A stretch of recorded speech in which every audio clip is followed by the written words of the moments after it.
when veteran, calm down, relax, and understands this NBA game, when he make that jump, watch out. That's gonna be dangerous. That's the dangerous end. That's the Michael Jordan-esque in this.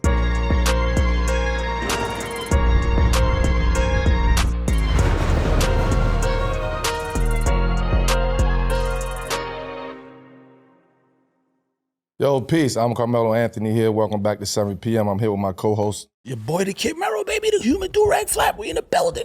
But before we start, I just want to say rest in peace to Bill Walton, man. He was an integral part of NBA family. We are here at 7 p.m. in Brooklyn. Send our condolences to the Walton family and all his loved ones. So salute to you, champ. Yo, this is presented by Prize Picks. You know what I mean? This is a Wave Sports and Entertainment original, the #1 show in the nation. We got today, we only get the cream of the crop guests over here at 7 p.m. in Brooklyn. You know what time it is, Melo. Come on, stop playing with me. Our guest today, he's representing Shaolin, you know what I'm saying? Shout out to Staten Island. We got a local boy in the building, New York City's own. Yes. He's also one of Hollywood's most popping young talents. You feel me? My man done stood on screen alongside Oprah, Forrest Whitaker, Michael K. Williams, rest in peace to the God, you know what I'm saying? Don't sleep on his business skills neither, because the acumen is crazy. But y'all know him best from Power and Power Book 2. Ghost, make some noise for my guy, our guy, Michael Rainey Jr., a.k.a. Tariq, in the building, you know what I'm saying? Yo, you really getting good, you know what I'm saying? Come on, man. You really getting good, man. You know what I'm saying? Get your hype off rip, you know what I'm saying? Come on, man. Yo, I love listen, that energy. talk about get hype off rip, man, like, and having energy.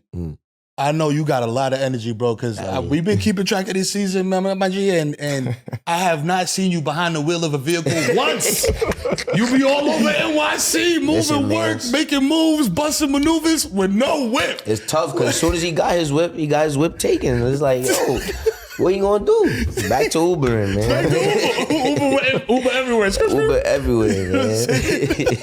But Uber, you can at least backtrack and track. Like, you know what I'm saying? Like, so even if you needed an alibi, you could say, look, hey, here's where I was. I was in the Uber over here. I don't know what y'all talking about. I don't know what was happening over here. Listen, 3:30 when I was in that Uber. Y'all talking about this happened 3:45. I couldn't make it there in 15 minutes. I was 30 minutes away. What y'all talking about? I was in the library. I don't know what y'all talking about. I was going to study.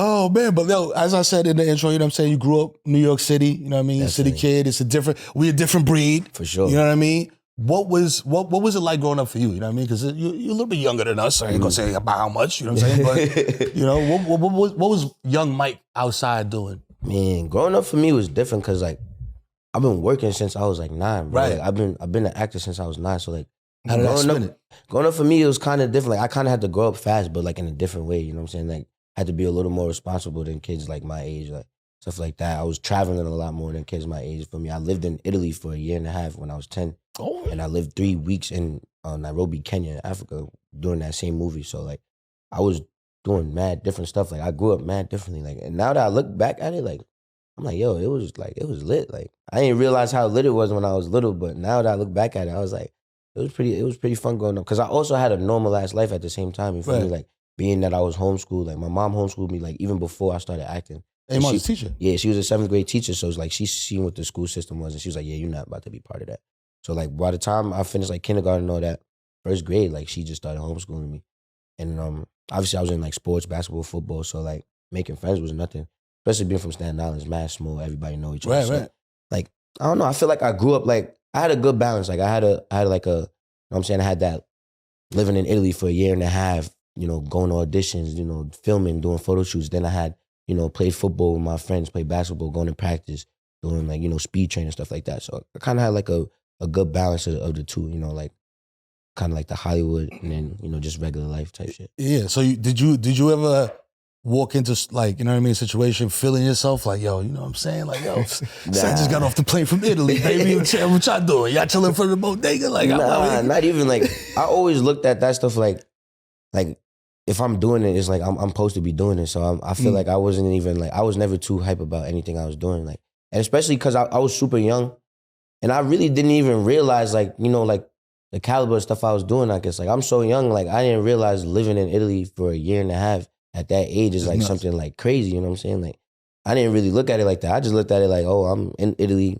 I gotta be here because they want me in a movie, so I'm just here. Like, you feel me? But like going like now that I'm older, I'm looking back. I'm like, bro, I was 9, bro, living in Italy, right across the street from the Vatican. Like, I literally learned the whole entire language like in a year. So it was like, I was You just speak that fluently? Yeah, like I used to speak it a lot more fluently than now because like I don't really like I don't have like casual conversations with people, but I can still hold a conversation for sure though. But back then, like it was super fluent. Like I'd just be just chilling, just talking Italian.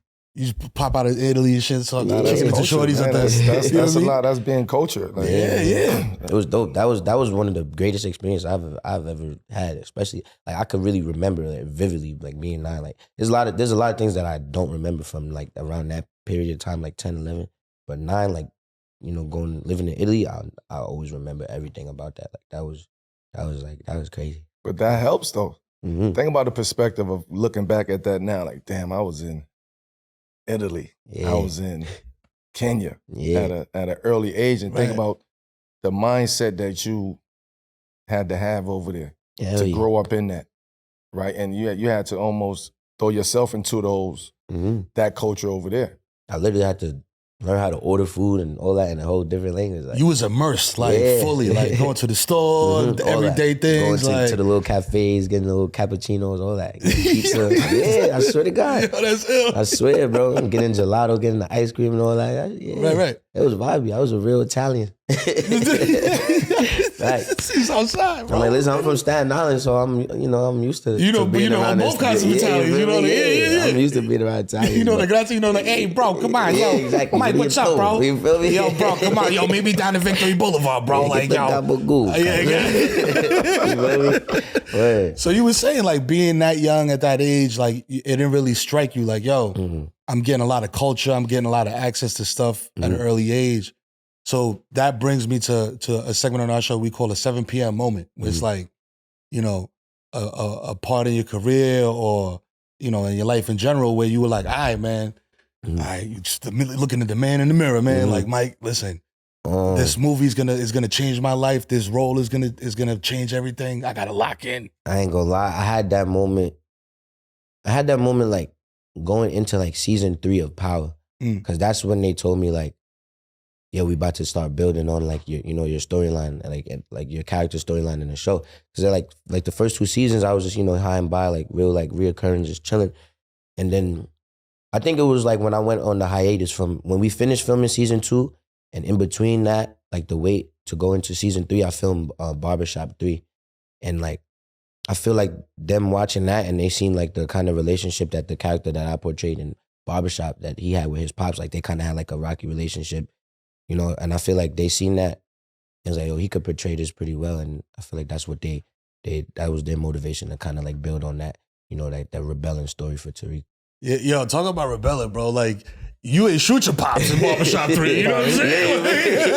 We had a little disagreements and stuff, but it wasn't that extreme, you feel But me? we was talking a little bit before we started rolling that, like, people will come up to you in the street and be like, yo, why'd you do that, bro? Oh, like, yeah, 100%. Can you explain to these people what a writer's room is? And like, Listen, man. This is what y'all got. That's a question to ask the writers, all right? Because they have a room where they all sit at a table and brainstorm and come up with these crazy ideas. And they the ones that came up with the crazy idea for me to kill ghosts. So I got to go talk to them about that, not me. I was just doing my job. I wasn't going to say, yo, I'm not doing this. Because then they'd be like, all right, you're not doing that, so now we're going to write you out. You out of here. Somebody else going to do it. But that's a testament to the writing, though, to put you in that position, right, where you got to go up against two people. You got to go up against your father, and you got to go up against ghosts. yeah. That's two different Who's that people. guy? That's two different people. That's two different people, right? So for the sure. fact that they wrote you into that and put you face to face with that, to where y'all both can't live. Like you both can't be around. Right. You both can't operate. Like you learn at a different pace, and you learning everything and seeing everything that you should do and that you shouldn't do. But you're also taking the good, the bad, and the ugly, right? But mixing also it all. you want to do it in your own way, at your own pace. So at the end of the day, both of y'all couldn't survive together. It was too And much it was conflict. that's incredible writing, Yeah. right? To put him in that position where you got to make a decision. He had to really make a decision, Who am I going to rock with here? right? But Right. but Cause at the also end of- that's his coming out party. Like that's I'm here to stay. Yeah. And he did that not even just for himself too, because like, yeah, think about it. Like what Ghost was trying to do, he was about to send Tasha home, to jail for the Lakeisha stuff. Yep. He about to send Reek to whatever. Like he couldn't do that because then who gonna take care of Yasmin? Like who's gonna you know what I'm saying? Like, who's gonna hold the family down? So Reek wasn't going for it because. And you knew that. Yeah. I said you, Reek Reek knew that. Honestly, as an actor though, does that inspire confidence in you as an actor? Because you see the writers have the confidence in you to say, sure. we're going to go way deeper than just, like you said, reoccurring high by, hey, Pop, I'm going to school, whatever. And to really dive into the character and really like make it a round. That definitely is a confidence booster because it's like even like, you know, people have their moments where it's like, I'm doing what I'm doing, but like, you know what I'm saying? Like, am I really doing what I'm supposed to be doing? You know what I'm saying? Right. And then like stuff like that is just like you doing what you're supposed to be doing. Like, yo, we're gonna do this. And then what I really like you said, the seven moment. Literally, when 50, we was on set, season 6, we was on set. And I'm over here thinking 50 just trolling, joking. He's like, yo, he says it mad casually too. He comes to me, yo, no, you gotta get ready for your own shit after this, right? I'm like, what you mean? He's like, your own show, you gonna have your own show. I'm like, bro, like, what are you talking about? Like, I'm just laughing it off. I'm like, yo, you just being 50, bro. Like, you feel me? You trolling. Cause like, first of all, what show for Tariq? Nobody like him. You bugging. And then that's the point. You feel me? Then a week after, Courtney Kemp comes to me and says it. And that's when I know it's real. I'm like, 50 wasn't trolling. I'm like, if Courtney come to me and say this, then that means it's really gonna happen. Like, then at that time, I'm like, yo, he was not joking. And I was like, yeah, I got locked in. Cause bro, being a big part of a TV show is completely different than being like the TV show. The TV show, you know what I'm saying? Like, that's a way like bigger responsibility. Right. I was ready though. At first I was like, but then I'm like, man, we good. We gonna make it shake. We gonna make it shake because like, bro, like I got the confidence, you know what I'm saying? And 50 told me, he was like, yo, like they've been thinking about it for a while, but they wasn't sure if you was ready. I'm like, bro, what? I said, you bugging, bro. I'm about to prove him wrong. He said, nah, don't even prove him wrong. Just prove me right, cause I know you ready. I said, I bet. And then after that, just gave me the confidence I need. I was like, Gucci, we good. Oh, we And out. then the writers, they just did their thing, like the way they wrote everything, like the way they really transitioned from, you know, people hating Tariq to literally writing a story to where people have no choice but to have some type of, you know, empathy for him and really relate to him. It's crazy, bro. The anti-hero shit is crazy. Where it's just like, yo, they flip it. They did a complete 180. I'm like, bro, yo. like you First say, they like love you, then they hate you, then they love you again. Yo, whoo, boy, that's a ball. You know what I mean? But taking it from Reek back to Mike, you know what I'm saying? You say you played football? Football, basketball. I mean, I played like football for like 3 years, but you think you give Melo like 5, bro? Like when it takes ball? I'm saying? Oh no, man. This is my GOAT. Like, I ain't gonna lie. This is really my favorite favorite player. Guy right there. This is really my favorite That's my player. guy, Like, I'm not even gonna sit here. He will really cook everyone that steps to him, bro. I don't care, including me. I can't. You feel me? Anyone else though, y'all getting cooked. I'm cooking anyone else. But Melo, you got it, bro. It's the GOAT right here. It's my GOAT. It's my guy, man. Okay. Because you really do this. You really be hooping and shit. And it's not like, yo, I fuck around in the backyard. Nah. Like, I played AAU, like, before, like, I had, like, a lot of, like, you know, responsibility when it came to, like, acting and stuff. When I had, like, time, like, I played AAU, traveling, all that, Mavs, Summer League, stuff like that. So, I really played ball, like, yeah, man, I had fun playing ball, too. And then you did the movie. You did the basketball movie, amateur. Right? Yeah, amateur. That was mad fun. That was super fun. Like, I'm like, yo, bro, I'm literally doing what I was doing 3-4 years ago. Like, and we making a movie out of it. Like, we was literally traveling as a real team, like playing ball every day. Like, it was fun. We had like little practices and all that. I'm like, yo, this is lit. So that was like a reality show, like almost like a. It wasn't even like a reality show. Was it? I was really doing that. Yeah, it was just like the way they had it like running. They really just wanted us to really feel like a real basketball team. You know what I'm saying?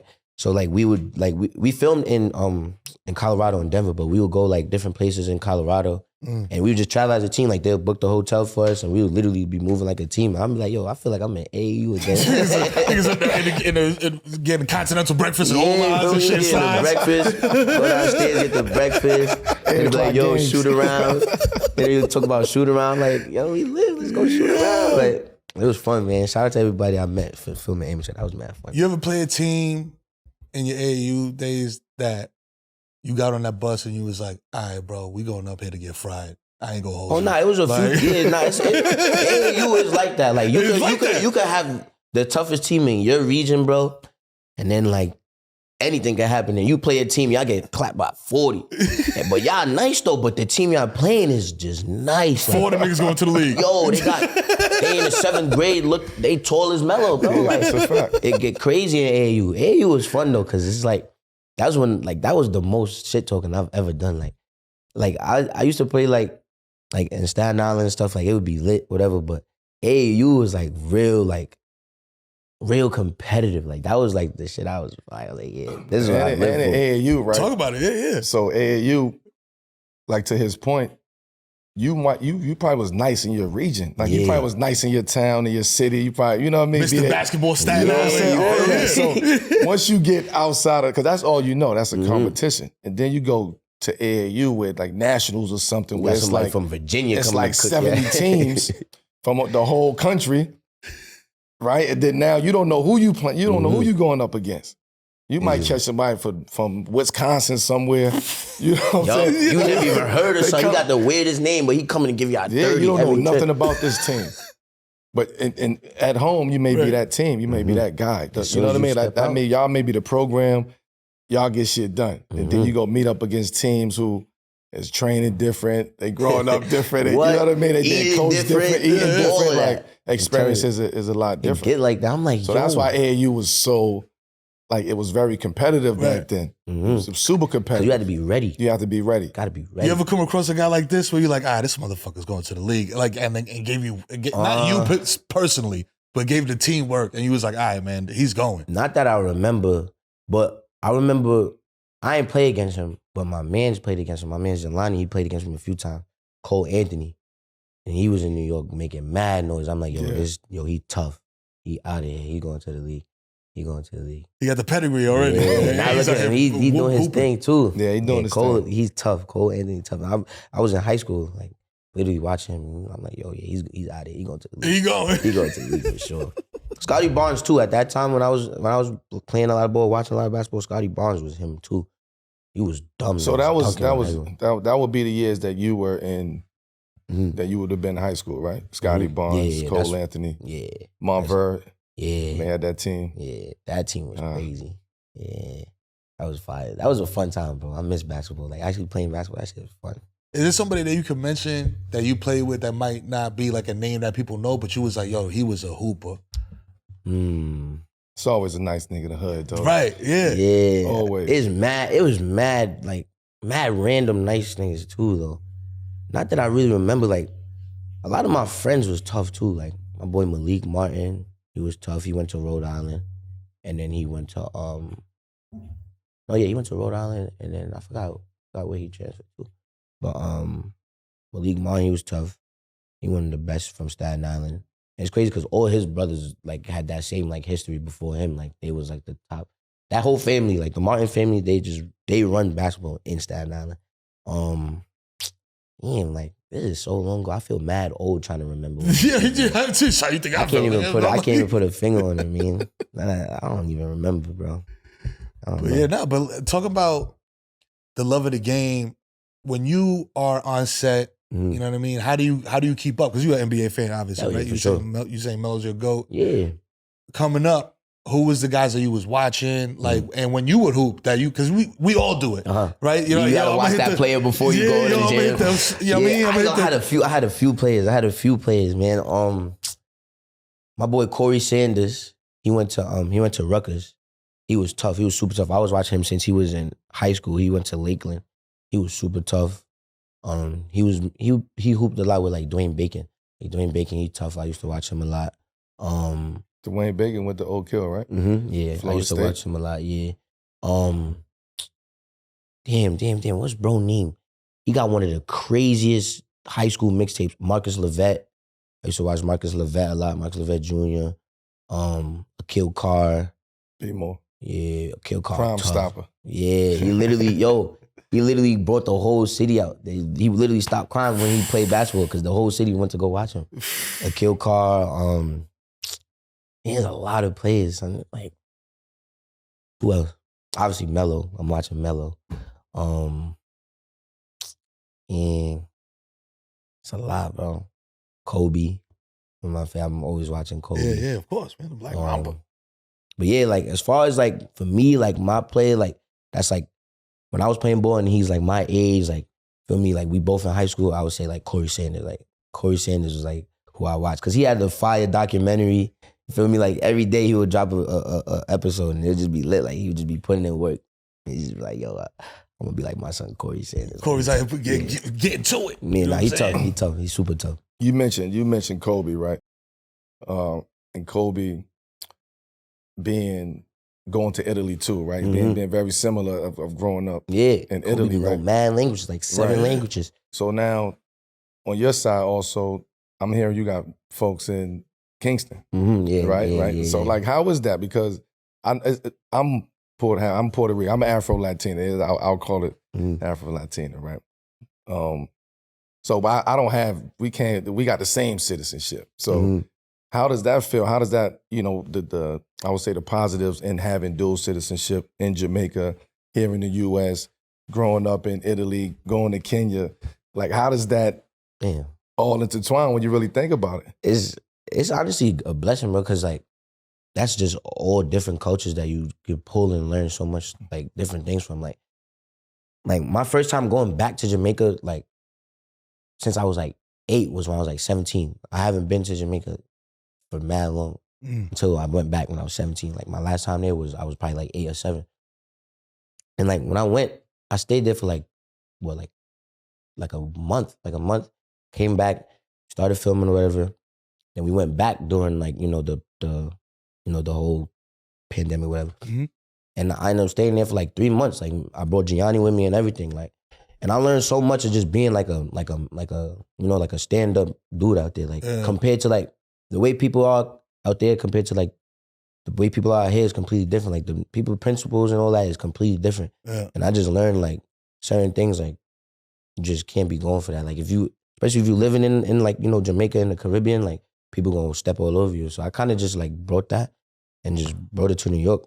Wherever else I go. Attitude, because they super staying on shit out there. Like road boys, man. Like that quality is like that. Ever since I went back and really spent like a good long amount of time now that I was older and really, understood a lot more different things, I learned so much and I really carry that with me everywhere. Shout out to my boy Jared. That's my cousin right there from Jamaica. You know what I'm saying? Shout out to backyard, you know what I mean? You know what I'm saying? But now you got, like Melo said, you got the dual citizenship. That's special. And that ties into, because I got mine in DR. Right. You know what I'm saying? And it makes what you do, which is your business, like I said up top, your business acumen is crazy. Yeah, you know and it makes stuff like that easier. And then also like just being like a, like for the people, like I'm from Jamaica. Well, I wouldn't say I'm from Jamaica. I'm not born in Jamaica, but I got Jamaican blood in me. You feel like, I'm from Jamaica, you feel me? So like, I feel like just getting the citizenship and going out there doing stuff for the, the less fortunate families. Like all that is just a part of just, just caring about, your heritage and caring about like, where your bloodline is from. So I feel like that was just the right thing to do. You feel me? Like, yo, ma, like, bro, give me my citizenship, man. Like, come on. What are we doing? That's fire, though. That's fire, though. To be able to say that I got dual citizenship, U.S. Right. And Jamaica. Yeah, I got 2 passports. It be feeling I weird. I feel like a spy. Which one I'm going to use on this flight? I got mad passports. Which one I'm going to use today? Nah, but at a young age, facts. People don't have that experience. People are not as fortunate to have those experiences. So it's guys like him have to tell those stories. Yeah, for sure. And you have to tell those stories. And the parents, like, and I got to give a big shout out to my mom because, like, she made a huge sacrifice. And she also, like the way this whole thing came about, like, me going to Italy was mad weird, bro. It was mad crazy. So I did a music video, right? For an Italian singer. His name was Tiziano Ferro. And, like, the song was going crazy. Tiziano Ferro. Molto bene. The song and the video was going super crazy in Italy, like on MTV. Yeah. So an Italian director named Silvio Muccino, he's the brother of Gabriel Muccino. Gabriel Muccino, he directed 7 Pounds Pursuit of Happiness, mad Will Smith movies. So the director of the movie, he called my mom. Like, I don't know how he got in contact with my mom. I guess he did some emailing from the production company of the video shoot or whatever. Like, I don't know how he found my mom's, bro, but he found my mom. He's like, I saw your son in a music video. I'm writing a movie, and he's the perfect one for my movie. In my mind, I'm like, how you even determine that? You never even see me speak. You never even heard my voice, bro. You see me do you feel me? You see me do just eyes, you feel me? I'm like, what the hell? And my mom is like, this is the first time she ever gets a call like this. So my mom is like, nah, this is some weird shit. This is Italy, right. Nah. I don't know what this is. And then she just did her, more research. She called the people that did the music video. She was like, you feel me? Who is this? Blah, blah, blah. And she really, she did the right research. You feel me? A lot of people would just be like, hang up the phone type vibe. You know what I'm saying? But she, she kind of did her due diligence. And she ended up talking to the whole entire production and everything, Universal Studios and everything. We went to Italy for 10 days, came back to New York, packed up more stuff, and ended up going back for the whole year and changed. My mom shut down. She had a daycare and all that. She stopped the whole daycare for that year and changed that I was there and all that. She literally stopped the whole business for me to be able to roll the dice. Yeah, to roll the dice, because that's a risk, bro. You don't know what's gonna happen after that. But talk to him, tell him, man, because a lot of people see you and they're like, yo, this dude is a successful actor. First of all, I've said this before on the show, once people see you on TV, you automatically got 15 million in the bank. Yeah, niggas see you in the street, yo, Mike, yo. You know what I'm saying? It's like, bro, you got an agent, you got a manager, you got a business manager, you got an accountant, you got an assistant, you got a publicist, goddamn it. Shit gotta get broken down, man. Yeah. Everybody else gotta get paid too. Everybody gotta get a piece of the cake, man. Right. But it's not even that everything is all glitter and gold. It's just you just gotta work to get there. You gotta sacrifice certain things. My mom sacrificed her whole business. I sacrificed damn near part of my childhood, but at the same time, I gained something way bigger than what I would have gained just from staying home and being a kid. You feel me? I grew up faster in a good way, because a lot of people grow up fast in a negative way. Right. I feel like I grew up fast in a very positive way. Tariq growing up fast in a negative way. That's a different type of growing up fast.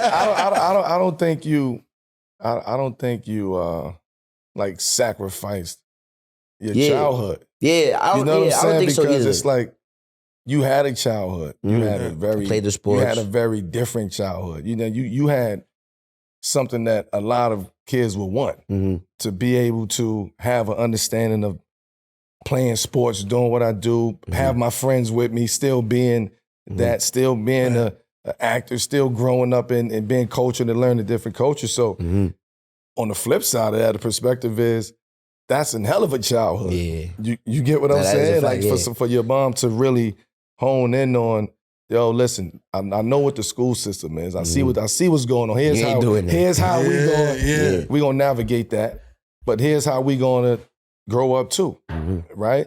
And look how you turned out now, right? Yo, because that's in part of me. That's a salute to you and to your mom too for taking that sacrifice. That's a fact. You was raised right. You know what I mean? So don't feel like you sacrifice your childhood. I only really say that because I wanted to play football for 2-3 more years, but once I started acting, my mom was like, no, you're not banging up your body, blah, blah.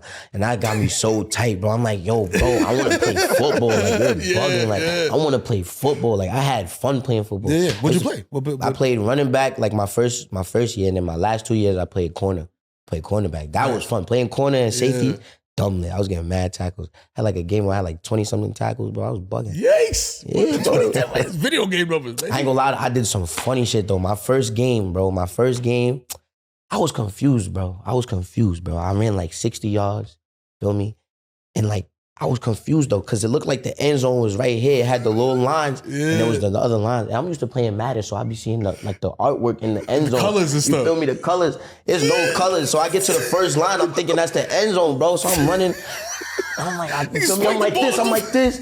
My pops was like, run, keep going, run. I'm like, I score, you bugging. I get tackled, I fumble, bro. And they take it and they score. They took it all the way back to the score. I was like, yo, I'm bugging. I was tight. My pops was like, you gotta keep running. I was like, yeah. That's the dark side of the video game. That's the dark side. I ain't see the artwork. I ain't see the artwork in the end zone. I'm like, yo, this is the end zone. If there's no art, this gotta be the end zone. Bro, I'm good. Listen, that's what I told my God, that was bro. literally probably my first hike in the game. I went through practice and all that, but that was the first game And I did that funny shit. Yeah. That's probably why my mom don't want me to play football after that. She like, nah, you trash, bro. You was wilding out. Yeah, you did some bugged out shit over there. The first play, he took it to the house, then fumbled at the 1 yard line. Bro, I was literally at the 4 yard line, bro, and I fumbled, and they took it back for 6. Italy, here we come. He's like, yeah, it's over. No more football for this kid. You're child football. Yo, that's crazy. Nah, that's why. That's always I coach Peebles. I always tell him, I'm like, yo, run through the back of the end zone. That's what my pops. He said, yo, next time run through the fence. I was like, I got you next time. Run through the fence. Run through the fence. He's like, real. Bro, keep going. Like, that's real dad energy right there. Yeah, run through the fence. Damn, man, football was fun. That was a good time. Shout out to all y'all locking in on the audio podcast, on the video tip too. Remember, subscribe. Told y'all, trying to hit 300 by June, saying fuck July. Said it every episode till we do it. Get him to 300, man. Let's go. Yeah, Reek said it, baby. You know what I'm saying? He's going to run down on you with that thing. I know what happens when Reek get upset. You feel me? You know what I'm saying? Don't get Braden involved. Get him to, now I'm going to call B. Yeah, what? Then shit get real wicked. Real wicked. I see what he was doing at the end of last season. Uh-huh. Y'all wondering who he flogged out. Y'all wondering who he shot. That's what we see June 7th. Talk. Yo. So this joint right here is called Streets is Asking, you know what I'm saying? It's presented by Coinbase. You know what I mean? First up, from Eric Strickland, my favorite point guard. Okay.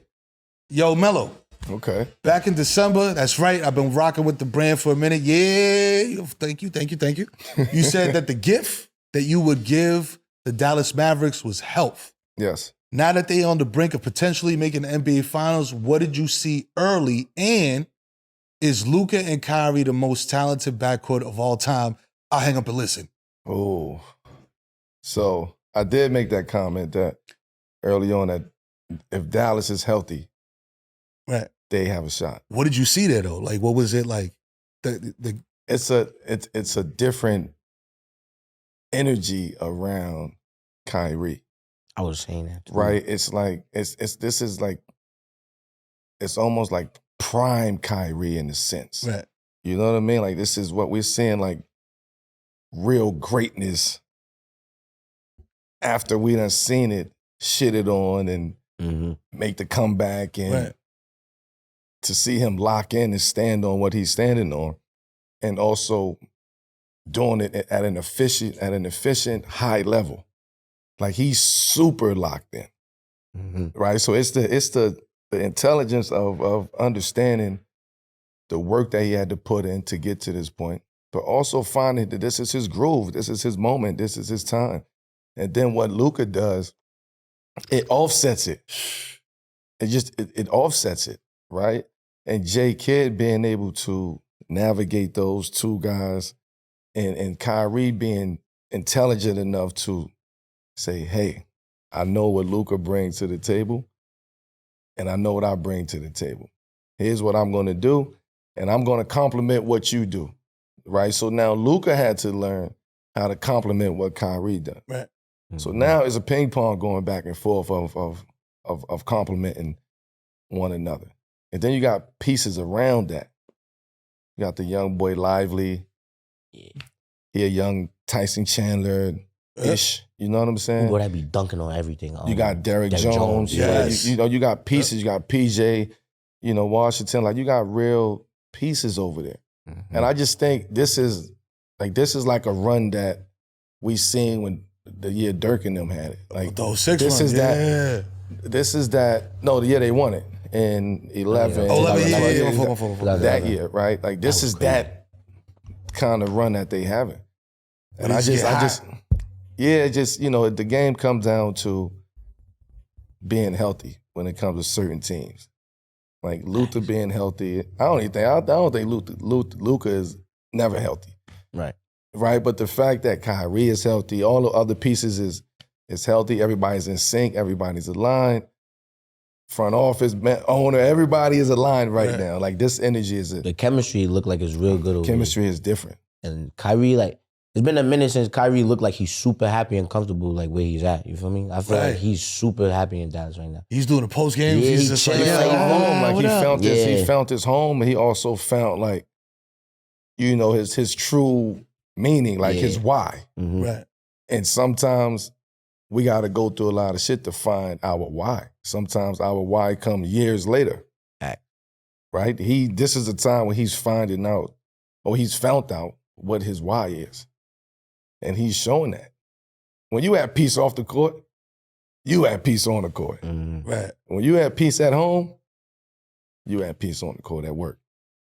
Yes, and he just seemed like he's in a very peaceful, chill mindset. Like he's seeing everything very clear. He's in that mode. He's in the mode. He's in the mode. And a lot of people didn't think they was gonna work. That part. You know what I'm saying? They doing a damn thing right now. They So- buying for 66. Like, You know, that's what I saw early on. And Under just watching and understanding the game. right. Right. Like Kyrie's see gonna that. settle into this and he's gonna start. They both are. Right. They both are, because they both want the same thing. Right. Right. And they have a mediator that's there to offset both of them, which is J Kidd. The point guard. So that's You know what what I'm I saw. And what was the second question? Is Luka and Kyrie the That's what I was gonna say, because you know the most internet, talented they love backcourt? ranking motherfuckers, man. I hate it. I hate it. I hate rankings. They love I hate saying the like, shit. yo, I hate he in the comparisons. top 5, I he hate is the this GOAT. shit. They are one of the best 1-2 punches that this game has ever seen. What do you think, Mike? Watching them I play, agree. like, I agree.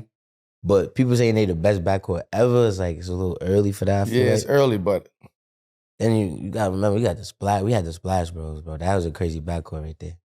But then again, it's like, it's a different type of basketball now too. That was a few years ago. Like now it's like, I don't know. Like players like Luka came in and changed a lot of things. Like, I mean, like, I don't know. They backcourt, they got a lot of time. Like they got a lot more to accomplish. But right now, bro, they doing the damn thing. They definitely top 5. I would say top 5. top I'd say five. You know what I'm saying? that's a hell of a backcourt, though. Bro. Yeah, That's a crazy Like, how do backcourt. you can't defend that. At all. You feel can me? try. That's like, yo, we gonna give you 60 every The night. step back that he hit on Gobert, like, Crazy. bro, like how do you stop Crazy. that? Bro, he mad slow. Like you see that coming from 10. You see that coming 5 seconds before he throws it up. I said, and you still can't stop it, bro. That's crazy. Can't stop that. And That's you the can't thing. stop Kyrie when He get to the rim. because you don't know His shit is you don't- just but so- not even that, you don't know how to stop him. Mhm. Because he's shooting a 3. He's shooting a corner 3. He's shooting a pull-up 3. He's Then shooting he a has a left counter wing. for everything. He got a counter for a counter You for cut a him counter. off this way, he's bringing you back this way. So he's He's scoring at spin moves. so many different levels that you can't really say, okay, well, he get it right here. We're going to lock in. We're going to load up. We're going to send this man. We're going to double team him. He just going to give the ball to Luka and come off a screen and Get Catch it back and if keep anything. moving. And Reverse throw the English off the glass. right, Whoop, he's, just, like, he's a smart player. crazy. Very smart player. He always got a way out. Like he always finds a way out. Like, Yo, he's crafty. That's what Kyrie they say. too crafty, man. You know what I'm saying? And then the other homie, that's Luka Magic. Facts. Yo, so the next one we got right here is from Lee Travis 22.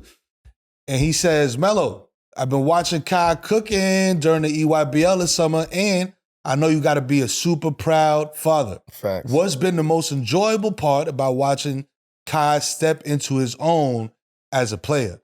Yeah, bro, he's out here frying them, bro. He Them like boys are 50 boy. calm, nigga, with the pop, with the same smirk pop I got. Right. You know what I'm Yeah. saying? Like, It's. I'm not done with him yet. I'm like,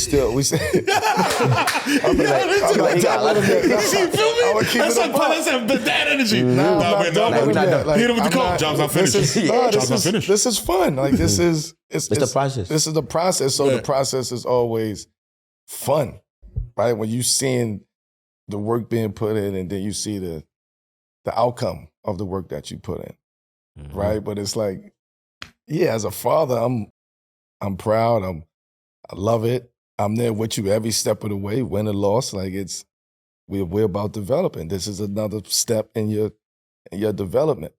Mhm. Like, this is what I told you what will happen. This is what's happening. It's Mhm. your time. Right. Go get it. Go get that. Go 'Cause get now- it. And then we'll worry about the Right. next moment. Right. Right. But right now, it's your time. You waited. You sacrificed. You took your time. Now is your time to go. Right? Right. So, and this is just one step into the process. So I love sitting back and just watching this shit because it's just seeing the growth, but also seeing him coming to his own as like, right. Okay, I'm here. I'm doing this shit on my own as far as what I'm doing on the court. Right.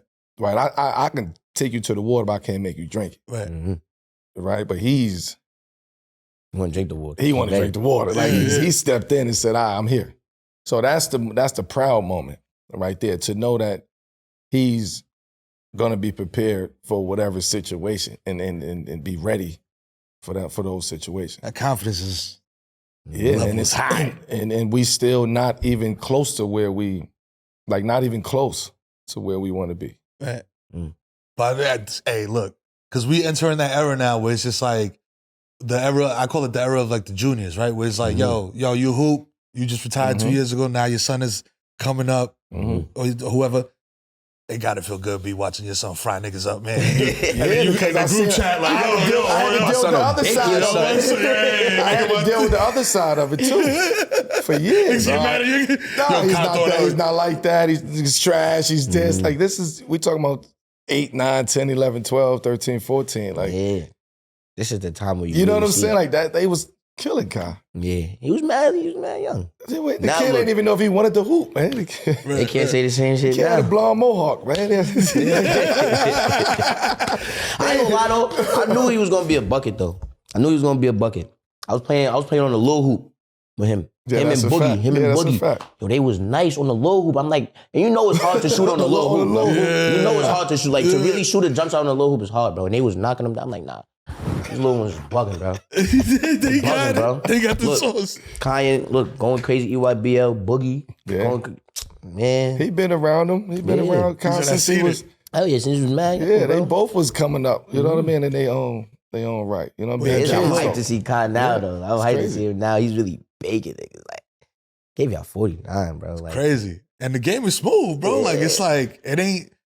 You watch it, it don't fluent. Look. Yeah, that part. Like, that's what I was looking for. It's not a rush. He gets buckets. It's not a rush because you know you still getting better. You still developing. It's shit that you still got to develop. So I'm not in the rush to hurry up and develop all these other aspects. It's like I'm just going to develop and I'm a work on what I work on in the game. Right? It's crazy. In game situations, this is how I'm going to train, right? Because now with what's happening, the skill is growing, but the mindset is starting to change because you realize, hey, if we got this plan and you plan on getting to the next level, the next level is in 5 years, 4 or 5 years, you catching Anthony Edwards in his Kyrie moment right now. Like it's like that nigga's going. You get crazy, what I'm saying? Man. So I can't train you to go play against. You know what I mean? So, I can't train you for that. That's not what we training for. We just training to get you. We training for the bigger picture. Right. So in order for us to get to that bigger picture, we just gonna enjoy every moment of getting to that bigger picture. You say you seen him early. Obviously, you seen him his whole life. Watching the game develop and watching, because there's some stuff that I see where I'm like, that's Melo shit, bro. Like, yo, I'm gonna get right to this spot. Pull up. Has he pull 2 dribbles to the hoop? Like, you know what I mean? Is that something that like is just basketball knowledge, or is that like you telling him like, yo, listen, fam, let me put you on the game. Yeah, this is how you be efficient with it. I can teach you. I can teach you what I know. Right? Utilize me for what I know. Right. And what I know is certain things. I know these spots. I know how to mimic and mirror going right, going left, making the same move, going right, going left. Right? That's because I put the work in. My workouts is very, very simple. I'm not doing no cones. You know what I mean? Like I did some early on. I used to do the tennis ball and the cones and like you know what I mean? Hand-eye coordination. I was developing to get to the league. After that, I realized it's just certain spots that I just have to get to. I'm getting to these spots all the time, so why not perfect these spots? So to me, that's a lost art today, right? Working on those spots. People may work on them and train on it, but they not being utilized in the real game situation. Right. So people's like, nah, what am I gonna work on that for? So they just work on threes and they work on pick and rolls and shooting the corner three or getting all the way to the basket, being athletic. One player that work on getting to his spot though is JB. Yes. That boy JB gonna get to his spot. Right? So it's like you gotta work on, for me, I work on things that I know. So to give that to Kai, where I can really walk you through it and teach you step by step and then really train you on it. Mm-hmm. On top of what you're gonna bring on your own knowledge of the game. Like you're gonna, cause he do some shit that I wouldn't try to do. Mm-hmm. And I did some crazy shit, but he do some shit that's like, oh, I didn't have that. Like, I wasn't as fluent with that. Like, oh, he made that read at this. Like, it's shit that I see. I probably look at the game a lot different than the average person, or what I'm looking for when I watch it. Right. So it's good. It's good to see that. Good to see that. Shout out to where the pros at. Mm-hmm. Like you were saying, your workouts are very simple. Gilbert Arenas told a story on his joint.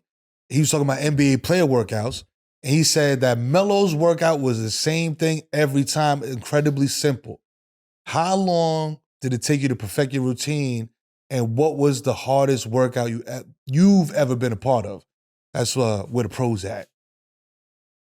It took a long time to perfect those spots, like to those areas on the court, right? The reps that you have to go through and put up in order for you to feel comfortable to go to the next spot, right? It's like what you really gotta hone in on just being bored with it. Like you can never get bored with it. Mm. Like it's boring. People probably came to my workouts and was like, "Oh man, this nigga Melo just doing this, man. This nigga don't want to move. This nigga don't want to move. This nigga want to do no slides." Like, nah, I'm not doing all like for what? I'm working on what I think makes sense. I gotta perfect this in order for me to get to that. Order for me to get to that.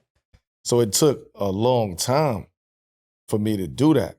To where as though I probably didn't feel comfortable with those spots to the point where it's like it's eyes closed. I know from here I could do this. And until I came to New York. And that was damn near 7-8 years into my career. Because early on I was just going like, man, I'm happy to be here. Like I'm bully season. Like you know what I mean? Like I'm just see that though. You see that in the difference between, you know what I'm saying? Like Nuggets and the Knicks. Like, like the Nuggets was just me dunking on niggas. The Nuggets was me coming out the gate and like establishing myself. Like I'm here to stay. Like I don't, you know what I mean? Like fuck the accolades. Like I'm going. Like, I'm on go time. By the time I got to New York, I was in a transition of switching and refining my game, right? To where as though it became straight up. It became more intellectual. It became more of a mindset, right? Oh my God, I was watching that. Of getting to those. I was bugging. Tell you, dog. Nigga, I was with the pink polo and tucked into the khakis. Nigga, like, this nigga said, nigga, I was watching. Nigga, I said, nigga, let's go. Crazy, we was all jumping crazy, going crazy on the couch. Come on, man. But that transition was... That was a transition. Like, and people want to compare to both situations, but I was young and like starving, like in Denver. That was my mentality. When I got to New York, I was eating, but I was still hungry as a motherfucker. I knew what I was getting myself into, so it became more of a cerebral game. That's when I started. I felt like, damn, I'm starting to really perfect these different spots on the court. It's all starting to come together. So there was two different players where, Denver, where you just like, man, I'm ready to, like, I'm on go time. And then New York is like, I'm on go time, but it's a different strategy. Mind game. And I'm, it's creating more shots, all of that. But without doing too much. Mm-hmm. You know what I mean? Like really refining those works and making it an art at the end of the day. Right, yeah. Because, man, listen, Knicks Melo, man, was not wow for 20 seconds on the shot clock, bro. It was Step You into get that that ball, hole. jab, Yeah. jab, 2 dribble pull up right in your face, bro. I don't care. You right here, I'm shooting it right in your face. You couldn't It's do nothing going in the triangle. You playing in the triangle, champ. You got a half a second to make a move in the triangle. Mm-hmm. You know, them windows, them gaps close quick. Yeah. You know, team denying this shit. We still on level 1 of the triangle. Everybody look level 5 of the triangle. Like, Yo, Triangle, man. yeah, there was a special system. yeah. Special system. Oh, but yeah, it was a situation. You know what I'm saying? The triangle. I enjoyed it. I enjoyed it. Man. I enjoyed it. I'm gonna tell you why I enjoyed it. Because of where I was at mentally, as far as mastering these spots. So that's why I enjoyed the triangle. We didn't have the personnel for the triangle. And we didn't have the number 1 person for the triangle, which was Phil. Right? Phil coached Mike. He coached Kobe. He coached these guys in the triangle. He tried to put the triangle from the stands. You get what I'm saying? Like, yo, man, listen. That's what I'm saying. But listen, man. like, The Knicks fan to me is like, man. I'm just listen, saying, if you want the triangle, you want me playing the triangle, you want to implement it, give me a chance to show what I can do in that triangle system. Get your lazy ass down here on the bench, man. Get on the bench. Like, that's what you know, that's the difference. Man. Goddamn it, fucking man. Let's get back into it. You know what I'm saying? We're taking a brief break from today's episode to let you know that Prize Picks got you covered when it comes to helping you make you get some bread. Yes, sir. It's finals time, and Prize Picks is the easiest and most exciting way to turn every game-changing moment into 100 times your money. With as little as 4 correct picks, you could turn $10 into $1,000. This playoff season, the star players mean more on Prize Picks. Keep an eye out for the starred players on the board, and you can receive a 10% payout boost if they're in your winning lineup. Oh, okay. Prize Picks offers injury insurance so that your lineup stay in play even if one of your players gets injured this playoff basketball season, B. That's beautiful. If you have a player who exits the game in the first half and does not return in the second, Prize Picks, they got your back and they will not count it as an L. Prize Picks allows you to pick combo projections across baseball and basketball with specials, so you can support all your teams while still cashing in. That's right. I got a couple on deck already. Here's a couple more or less for you, Melo. Here we go. Number 1, more or less. 35 points for Jason Tatum in Game 1 of the NBA Finals. Game 1. Less? Bang, lock it in. Next one, bang. More or less. 3 steals for Drew Holiday in Game 1 of the NBA Finals. So I would say less. Less. Boom. There you go. See, that was wow easy, wow simple. Make sure you visit prizepicks.com/7pm and use our promo code 7pm for a deposit match up to $100. Everyone's got a thirst, you know that. A drive to be the next big thing, to put the world on notice. And if you answer when your thirst calls, then Sprite is for you. It is, man. Sprite's for the makers and the creators. You know what I mean? The visionaries putting in work into their dreams. Whether you're shooting a cinematic masterpiece on your phone, filling notebooks with sketches, or up all night turning your bedroom to the booth. Keep going. You know thirst is everything. Mm-hmm. Sprite's made for those who have a thirst for success and are working on turning their dreams into reality. So keep going and remember to be true to yourself. Obey your thirst. Sprite. This episode is sponsored by Coinbase. Coinbase is the best and easiest place to get started with crypto. Coinbase is the most trusted, only publicly traded crypto exchange. And honestly, the best way to get it started learning about crypto is to just simply try it. You know what I mean? It's real easy. Buy a little crypto. Get started investing with as little as $20. It's also a great place to learn about crypto. Get the latest crypto news directly. You might have heard of Bitcoin. That was the world's first cryptocurrency and still the most popular. But Coinbase has over 200 digital assets on its platform that you could trade, including Ethereum, Solana, XRP, Dogecoin, and mad other currencies. Fans of this podcast get $20 in Bitcoin when you sign up and make a trade today. Today, using promo code 7pm at coinbase.com/partner/7pm. Coinbase. Crypto moves money forward. Something I find similar about y'all too, you know what I'm saying, is y'all expanded beyond what people know y'all for. You know what I'm saying? People know Melo as a hooper, people know you as an actor, but both y'all have expanded y'all portfolio, y'all life portfolio, man. The wine, you know what I'm saying, fashion shit. You know what I'm saying? You doing a lot of everything, man. Two things. Walk us through the partnership with Gianni, number one. Number two, how influential was 50 and all that? Because you know 50, man, like he don't do everything, hashtag 4 different products, bro. Yeah, you know what I mean? He a hustler. He a hustler. So the podcast thing really, not even just the podcast, the production company thing really just came from me and Gianni. Like, we was in the trailers one day, we was just sitting and chilling, like, yo, like, you know, the show is doing well, like, but we're not gonna have the show forever, you feel me? We got a good platform from it. You gotta do something. And he was like, yo, bro, let's start like a production company. And you know what I'm saying? Like within the next 2-3 years, we could start putting movies, TV shows under the belt of the production company. I'm like, yo, you dead right. And then after that, we was just like, yo, first let's just build a podcast real quick. Like, there's like, cause we always used to look at the Power Confidential stuff. You know what I'm saying? Like after the episodes, they have like, you know, the little segment where they talk about it. And like, they didn't do that no more. So me and Gianni was like, yo, bro, we might as well just start the shit and, you know, recap each episode with, you know, the characters on the show. You feel me? We bring everyone from each one.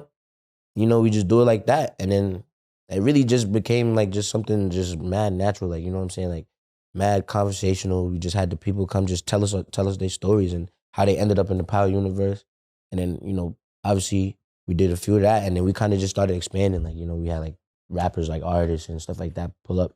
And yeah, like that's like the period that we in right now. It's kind of like pivoting out of just, you know, just TV and acting. Like we kind of cover everything now. So yeah, we was just like, yo, bro, we got something. Might as well just keep on building on it. Like the people like seeing us together. Yeah. You feel me? So let's just keep doing stuff. And with the production company, that's gonna be lit. I'm ready to start, you know, pushing the ball on that one. Get some movies under the belt. Put the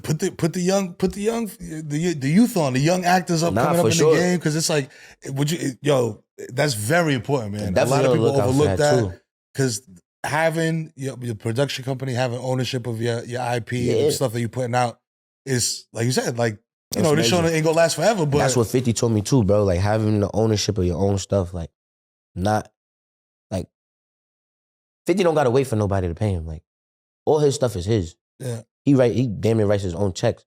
But he's like, yo, bro, like when stuff is not, you know what I'm saying? I don't gotta worry because I got my own stuff. Like that's what you gotta get on. I'm like, you right. He's like, once you got your own stuff, bro, you pay yourself. I'm like, you damn right. And bro, 50 been my idol since I was like 7. So anything he tell me, bro, gospel. Taking it to the right to right. What? Hell yeah. What's the biggest like jewel that he dropped on you? You know what I'm saying? Like,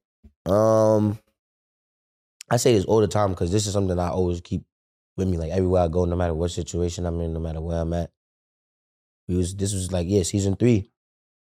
And he knew after season 3 like came out, he knew after it was gonna come out, it was gonna be different for me. So I feel like he really took me under his wing like the whole time we was filming season 3. He was like basically getting me ready, you know, to be, you know, ready for what's gonna come. Because he knew the fans was gonna go crazy. He knew, like, you know, I was just gonna get bigger after, you know, my story got bigger. And we would just be chopping up all the time, bro. Like we'd be talking for 2-3 hours, bro, just waiting for, you know, for them to set up the lights and everything. And the one thing that he said to me, I don't know why, bro, but every time someone asks me what he told me, I always say this because it just sticks to me. Don't feel too entitled to where you deprive yourself. And that's really a fact. Because like I've been in mad situations to where I'm like, nah, I want this, I want to do this. This is supposed to, like, this is mine, like this is for me. Whole time there's 10 other things out there that are 30 times bigger than what I'm like, yo, I need this. And the 10 things out there waiting for me, that's way bigger, way better. And I'm just blind to it because I'm so, you know, feel me? Yeah, like I'm so. That tunnel vision. Yeah.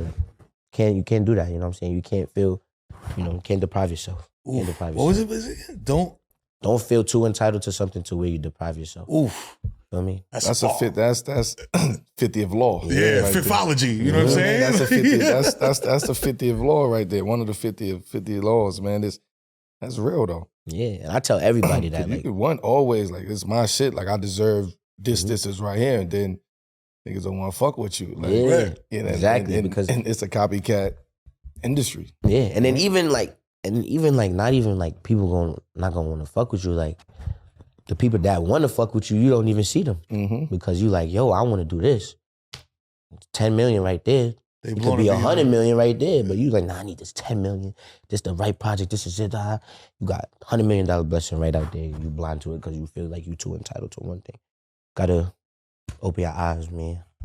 I'm saying expand the field of vision, guys. You gotta expand the field of view, man. You gotta look at everything. Gotta weigh the options the right way. Word. This is Michael Rainey talking. Niggas don't know who we talking to. This is Michael Rainey, man. Like Rainey Jr. Is this Rick talking? This is Michael Rainey. Esquire. You know what I'm saying? He's a businessman. Yeah, man. You feel me? So let's talk about the show a little bit. You know what I'm saying? It's season Power Book 2. Oh, yeah. Ghost. You know what I'm saying? It's on the way. June 7th. It's the finale. Yeah, man. Season, you know what I mean? Finale, man. That's series crazy, finale. Finale, bro. You know what I'm saying? Last time we saw Rick, he was jammed up. Huh? He only had one man in his corner, his man B. Yep. You know what I'm saying? It's the homie right there. Yeah, it's the homie. Ride or die right there, man. Word. Right or wrong, he with you, man. How did he get to that point? Man. He got to that point, kind of just... Ambition, greed. Ambition. A little bit of ambition, a little bit of greed, a little bit of, kind of being a little too, like, trusting people a little bit. And then it also comes down to him battling the fact that he's just like his pop. They're like, this is how I look at it as a fan, looking in, like once Tariq comes to realization that he's literally his pops, stuff for him would be so much easier. Things would be so much easier for him. Effie told him that though. I forgot what episode. But she told him like you not a monster. Well, you are a monster, but like once you just come to terms with the fact that you're a monster, it's not gonna bother you that much. You are who you are. Yeah. And that's a fact. I feel like he just, that's just the results of him battling, am I my father? Am I not my father? Am I my father? No, I'm not my father. And, and that's kind of just made him end up in the position he in now. The inner turmoil, man, to fuck you up. Man, you know what I mean? Shit is going down. Shit's going down right now, man. They was. Hope you survive though, man. I'm gonna be honest with you. We hope so too, hope man. You survive, man. Shit get crazy in this world. You know what I mean? I don't want. You might take a couple bullets though, man. But you know what I'm saying? Shit get wicked. I hope you survive though, champ. Like, I really want to see you. You know what I mean? Like you finish out strong. Like yeah, it was damn. I'm thinking about a show like Snowfall, like for instance, right? You take the ending of and you like, oh shit, like dirty. Yeah, but it's like you got to think about it. Like that's the reality. That's the reality. That's like, reality. It's if it's as powerful, as like making us believe, like, all right, this is reality. Like, damn.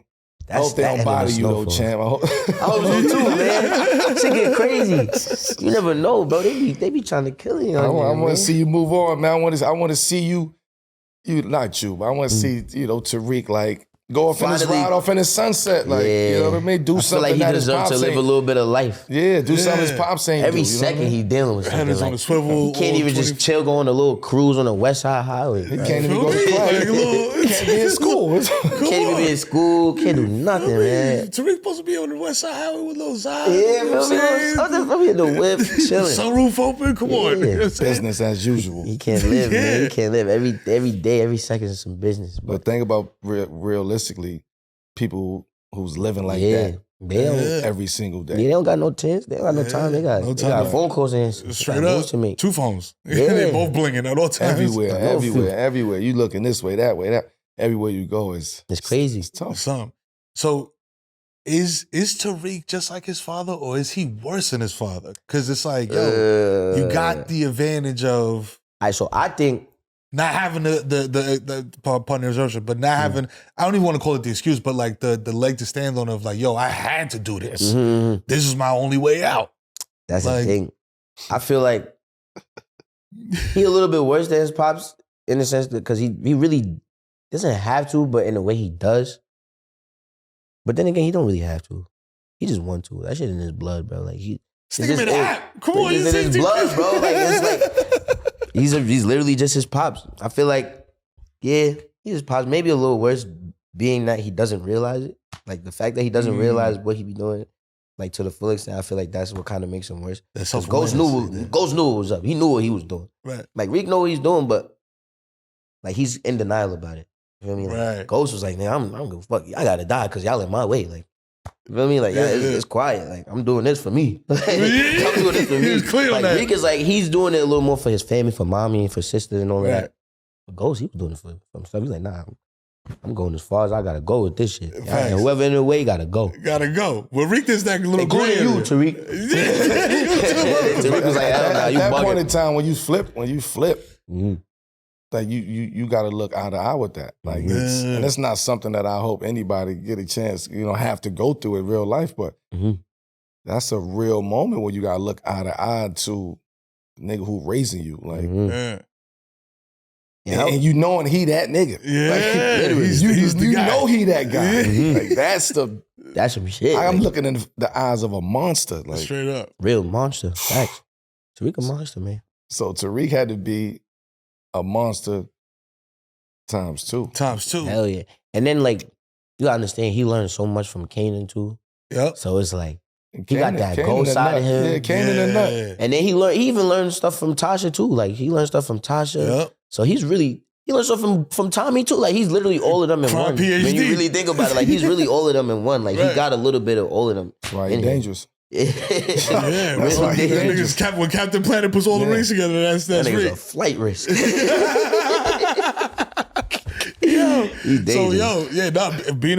Being a flight risk, you know what I'm saying? Having trust issues, obviously, you know what I mean? Because got 13 different shorties in the situation, you know what I mean? Making what you want him to do? You know what I mean? He's he got to do. He's adapted, you know what I'm saying? He got to see what's the right one for him. He can't just make the decision off rip. Like, he got to... Yeah, you know what I'm saying? He's young, you know what I mean? You got to put, say what's up. You got to go through adversity.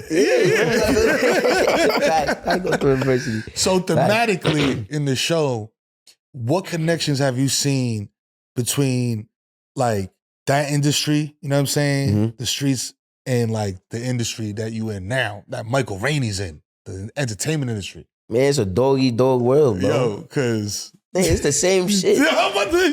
Like, this shit is just legal. Niggas want to kill each other in this business. Like, yo, he got... Nah, bro, I ain't gonna lie. It get real. I wouldn't say it's as bad as the music industry, though. Like, the music industry, though, is like cutthroat for real. Like, cutthroat.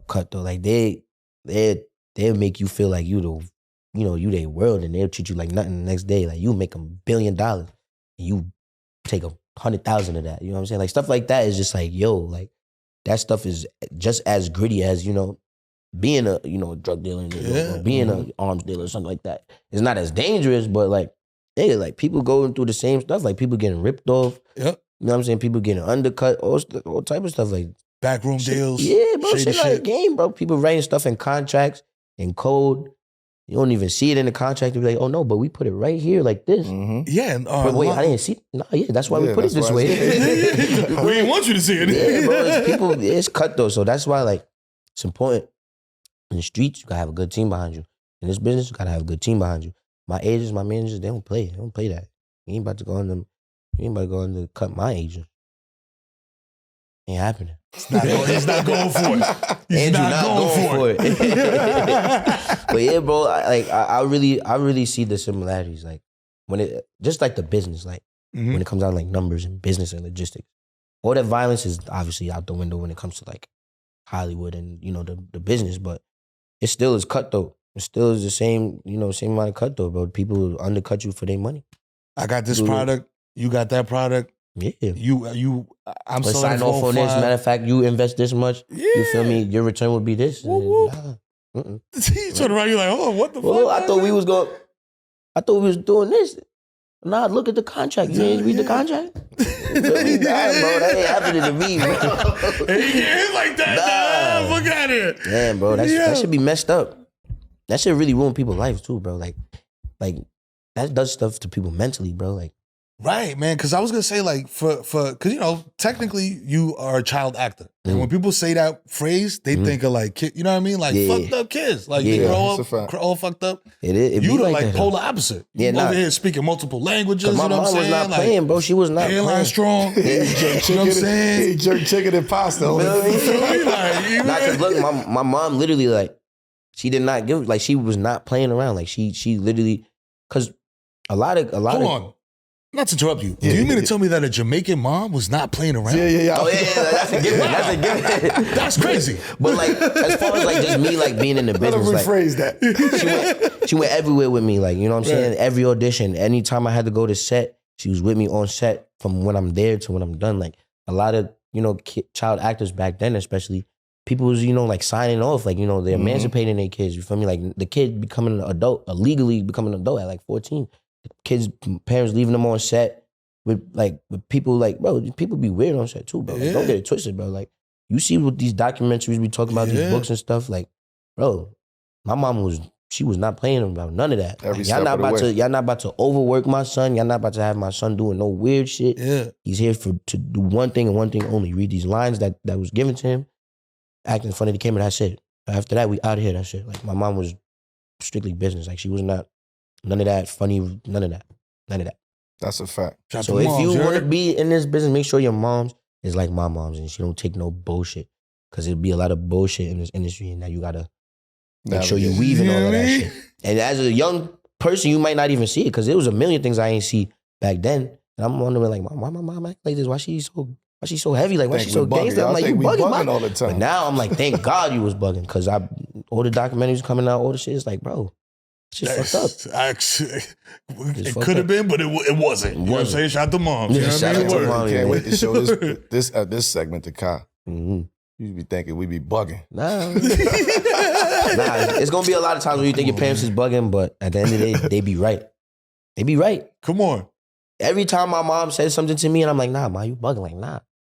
She would tell me, oh, stop hanging out with him. He fake, blah, blah. Bro, you bugging. It's my man's. 100 grand. Next week, do some funny shit. Ma, you was right. Damn, man. Like, you feel me? Like, I stole my sneakers and sold them to somebody. That's like, so you feel me? Like, yo, I'm like, damn, ma, you was right. Yo, this nigga took my Cartiers, bro. Yeah. Shit, You're not going to want to admit that mommy or your father is right, but you going to have to, bro. Yeah, it's all right. Bro. It's all right. They know everything. Mama's going to come. You know what I'm saying? So have y'all filmed the last episode yet? Oh, yeah. That season, the season is in the can. It's ready to roll out every episode. I don't know if they done editing yet, but I know they all done being shot. Like we filmed last year. We've been finished. So it's ready now. It's ready to roll out. I'm sure it's edited because we about to come out in like a week and a half. So yeah, we out. We ready. Come out with the 7th? Yeah, the 7th. The Guards Day. Yeah, man. Yeah. Guards Day. So what like this is almost like you retiring from power. Like, yeah, man. You know what I'm saying? Like how does it graduating going into the last episode? Like what's your mindset? Like what was your mindset? Man, filming the last episode. Going into the last episode, it was weird though, cause when we was filming, we wasn't aware that it's gonna be the last season. Like we kind of knew like a little bit after the season was done being filmed. So at that time, I'm just locked in. Like, yo, this is the last episode. It's gotta be some lit shit. You feel me? Like that's just how I go in. Like every time, like I just be like, yo, let's just make this lit. Like, you know. And my mom said it was just like another day on set. Like last day of the, you know, feel me? We'll be back. But we ain't gonna be back. So it's like, it was different. Like once we found out it was gonna be the last season, I was kind of cool with it because like I'm happy with the work that we put in for the season. Like we was really locked in this season. Like everything crazy. Like you feel me? Like everyone was locked in. Everybody was hitting the levels that they need to hit. I feel like we was just working super hard this season. So I wasn't too mad about it being the last season. I'm honestly pretty happy about it, bro. Like I'd rather it be the last season when people's like, oh, why is the show ending? Right. Feel me? Rather than like, oh, when is the show ending? Right. Feel me? Like I was just about to say, man, because a I'd lot of rather end shows, like that. they overstay their welcome. Yeah, like Yeah. I don't want to be Everything. one of those shows. I don't want to be one of those shows. And then on top of that, it's like I've been portraying Tariq for like 10 years now, 11 years now. And like super grateful for the platform that, you know, that was given to me. But, you know, like it's time though. It's time, you know. You want to show them something else? Yeah, you know. What's next? What's next? A lot. What's next for Michael? Writing. I'm doing some writing right now. I got like a little writers team together. Shout out my boy Mo, shout out my boy Romeo. Super tough. We got like 3 scripts right now. Super tough. Auditioning, of course. filming something very soon. I can't really speak about it, but filming something very soon. Super excited. What I really want to get into is some funny, like, I want to be like a nerd, bro. Like, I want to portray a nerd, like a funny, loving nerd. Like, I don't want to be nothing that could even be possibly hated. Like, I don't want to have no room to be hated, bro. Right. I can't be this no more. I want to be something completely opposite, like some completely opposite. Something like Opposite, nerdy. like what? Like Like Napoleon completely- Dynamite? Like Yeah, that? like I don't know. Norbit Yeah, like vibes. something like Norbit. that. Yeah, like a little, like even like a class clown type of vibe. Like one of those, like just something completely opposite of, you know, like very emotional, very dark, and very like brooding. yeah. That takes a lot. I ain't gonna lie, it's fun though. Like portraying that shit be fun. I ain't gonna lie. Cause I be feeling like that in real life sometimes. So it's like You pop out, nigga, you say you just get a little sauce stuff in there, you hop out the truck, like nigga, get a chopped cheese, you like, sometimes I be mad, bro. People be getting me tight, bro. I be like, yo. don't make me up this shit on you, nigga, you know what I'm saying? I be like, yo, man. Y'all lucky this shit only a TV show.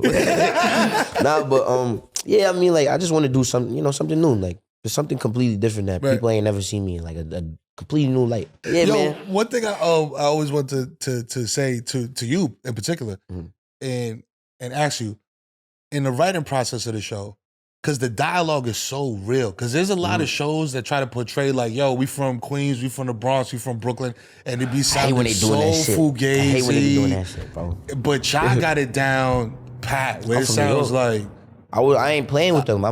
I be at the table reading. I be like, yo, bro, I'm from New York. We don't say nothing like this. I be telling them, I'm like, yo, I'm not saying that. I'm sorry. I'm telling them. They be like, all right. how much of that is ad-lib? Because it feels like so much natural. Of it. I ain't gonna lie, so much of that shit is ad-lib. Like, we ad-lib damn near every scene. Like, obviously we stick to the script, but we just add on, you know what I'm saying? We add our little flavors. Like, even like the like when they said we getting hit with the Rico. Yeah. And then Gianni was like, oh, like YSL Rico? Like cause you know at the time Thugger was going through it. But it was originally written as the Gambino crime family Rico. Right. But like Gianni's like, bro, why we're in Why would I know about that? 2024. Why are we talking about Gambino Hey, y'all crime don't know. family? What y'all I know? don't know shit about the Gambino crime family. I don't know.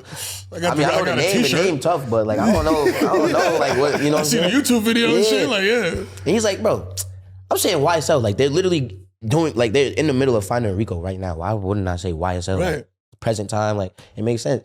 And I'm like, bro, you tough for that because it made sense. Like it's only right. And that's why I feel like that's what kind of, I mean, obviously y'all. And then any little like New York lingo that is like super familiar to you, 10 times out of 10 I added it. That was you? Yeah. Like in there, like, whoop, whoop. Yeah. 10 times out of 10. Okay. The WGA award coming soon. You know what I'm saying? Listen, man, I don't got no writer's credit, but I think it's about that time. You know what I mean? Get that extra bag. You know what I mean? Word. As we all get older, it's paramount that we tend to our health and make sure we stay on top of keeping our mind and bodies right. That's right. And the perfect thing to help you accomplish these goals is AG1. AG1 is a foundational nutritional supplement that delivers daily nutrients and gut health support. You need that, bro, when you get older. You know what I'm saying? It's backed by multiple research studies, so you can trust what you're putting in your body. AG1's in-house team of doctors, scientists, and researchers work with third-party experts on studies that validate the benefits of AG1, giving you one less thing to research. And unlike other products, which only test their ingredients in isolation, AG1 tests their formula as a whole. It's wild important. AG1 contains ingredients that support sustained energy so you can be the best version of yourself every single day. And for guys as busy as myself and Melo, staying on top of things is key. If I had to recommend a product to anybody, talking about whole body health, it's AG1, baby. And that's why we're excited to have them as our new partner. So if you want to take ownership of your health, it starts with AG1. Try AG1 to get a free 1-year supply of vitamin D3K2 and 5 free AG1 travel packs with your first purchase at drinkag1.com/7pm. That's drinkag1.com/7pm. Check it out. Yo, Melo, man, summer's here. It's official. And with the summer months comes concerts, you know. There's no better way to be prepared for these situations than SeatGeek. You know what I'm saying? You get your tickets over there, make it happen. That's right. You already know that because SeatGeek is a #1 rated ticketing app with more than 70,000 events every day, from sports to concerts and more. You know what I'm saying? You could check out an NBA conference finals game, you know what I mean? A little postseason hockey. MLB games, whatever you need. SeatGeek got you covered when it comes to finding options for you. SeatGeek puts all the tickets across the web in one place, so you know you're getting the best deal. Then they rate the tickets on a scale from 1 to 10. That's right. And check this out. Every ticket is backed by the buyer guarantee, and SeatGeek is the only site that lets you return your tickets ahead of the event with swaps. So use our code 7PM for $20 off tickets at SeatGeek. That's a $20 off your first purchase with promo code 7PM. Make sure you click the link in the description to download the app.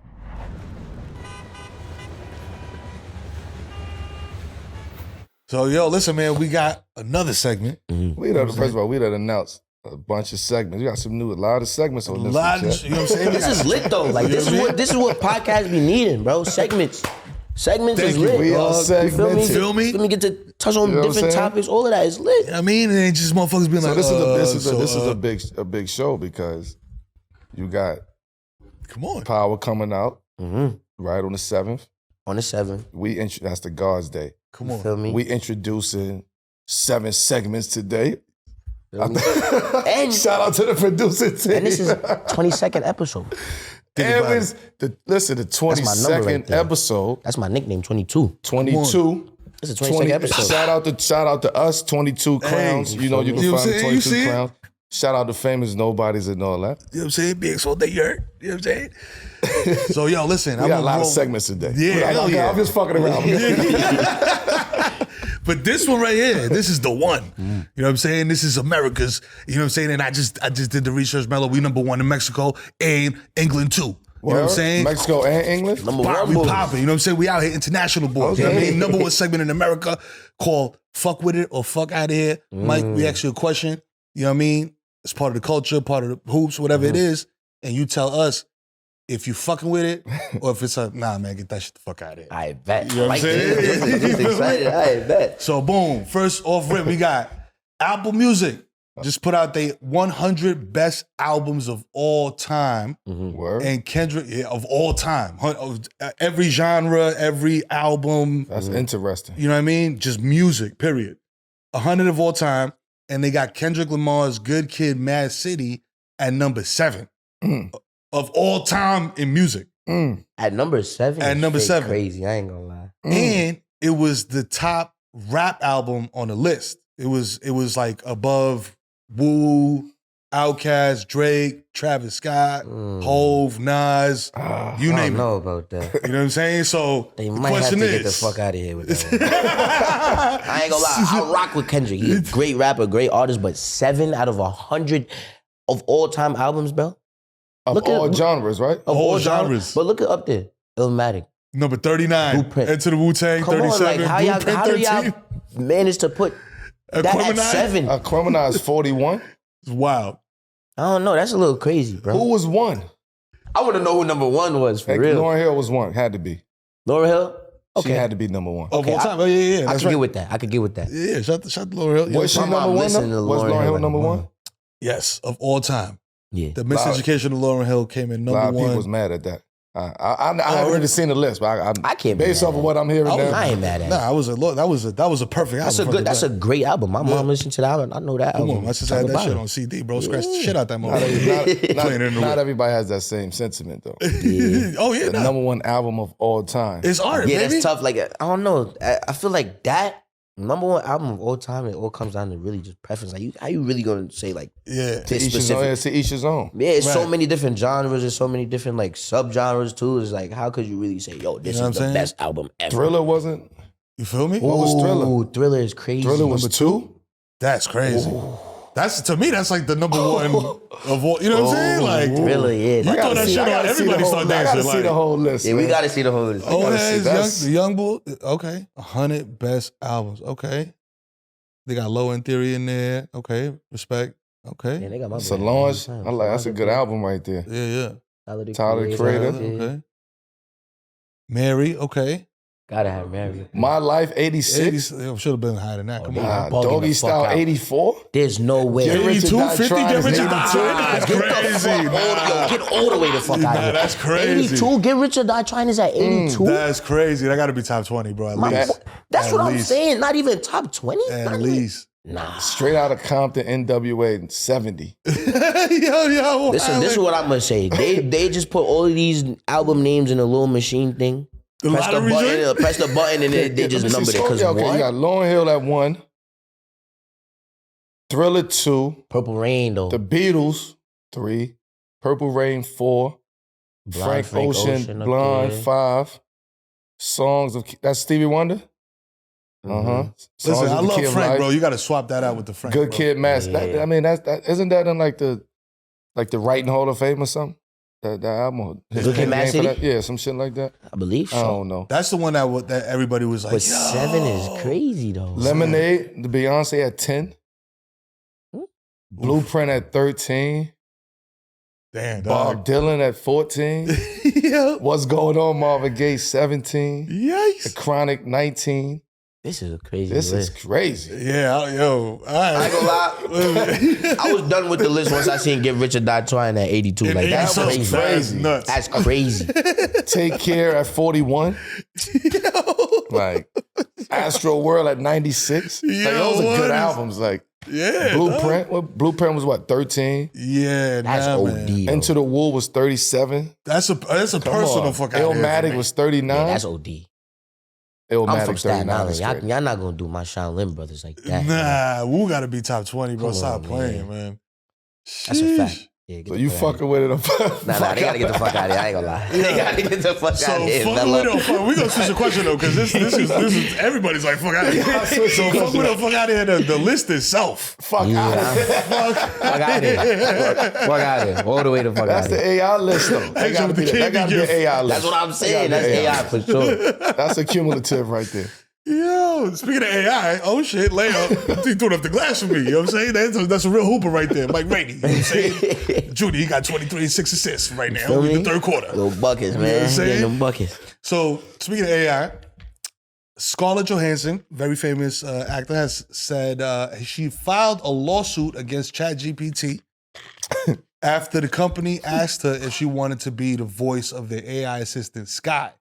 She declined the offer, but the company has begun to promote their new voice, and people are saying it sounds a lot like just like Scarlett Johansson. You know what I'm saying? It sounds very similar. So fuck with it or fuck out of here. ChatGPT and other AI companies doing whatever the fuck they want, like they Debo, because it's gonna happen soon enough anyway.